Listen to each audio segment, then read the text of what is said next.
bird on the street.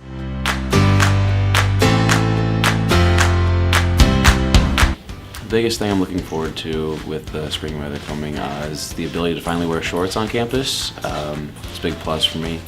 I hate layering up, so it's nice to feel the warm sun on my skin.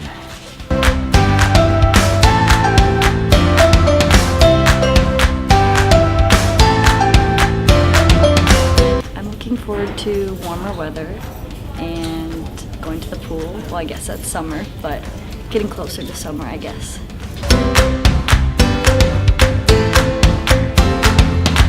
Now that it's getting warmer outside, I'm excited to explore uptown in the city of Normal.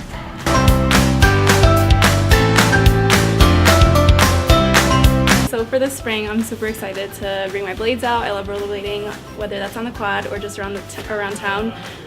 Also, I'm excited to play volleyball. I play volleyball with my friends when we have time, and it's going to be an exciting time. So.